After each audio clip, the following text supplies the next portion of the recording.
ह्या वर्षी खरं म्हणजे हा मार्च महिन्याचा तिसरा आठवडा सुरू झालेला आहे। या वर्षी आंबा काढणी जोरात सुरू होते दरवर्षी। या वर्षी किरकोळ प्रमाणात, एकदम किरकोळ प्रमाणात आंबा काढणी लोकांची सुरू झालेली आहे।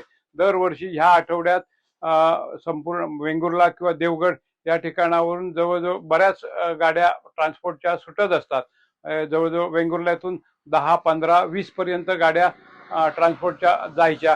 पण आता ह्या वर्षी उत्पादन कमी, म्हणजे 10 ते 15% उत्पादन बागामध्ये असल्यामुळे किंवा प्रत्येक शेतकऱ्याचे असल्यामुळे जवळजवळ 1 ते 2 गाड्या फक्त मुंबई मार्केटला रवाना होत आहे। त्यातूनच लक्षात येतं की यंदाचं उत्पादन किती कमी आहे, अत्यल्प आहे ते लक्षात येत आहे।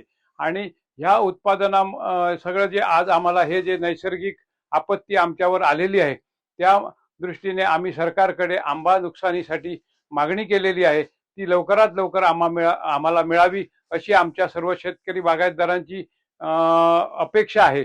तसंच काजूमध्ये सुद्धा ह्याच प्रमाणामध्ये 5 ते 10% उत्पादन आहे आणि ते काजू बागायतदारांना सुद्धा अशी नुकसान भरपाई मिळावी म्हणून आम्ही 12 मार्चला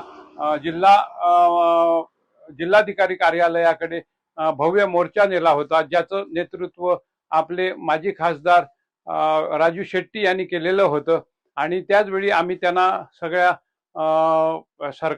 सरकारला सांगितलेलं आहे की आम्हाला 23 तारीखपर्यंत तुम्ही अधिवेशन चालू असताना सगळ्या आंबा काजू बागायतदारांना नुकसान भरपाई द्यावी, न पेक्षा 23 तारीखला आम्ही जिल्हा मुख्यालयाकडे किंवा आमच्या सिंधुदुर्ग जिल्ह्यामध्ये नांदगाव या ठिकाणी रस्ता रोको करू आणि त्या पद्धतीने आम्हाला करण्यास भाग पाडू नये अशी आमची सरकारकडे विनंती आहे। कृपया ह्यासाठी आम्हाला 23 तारीखच्या आत सगळे नुकसान भरपाई द्यावी अशी आमच्या सगळ्या बागायतदारांची अपेक्षा आहे।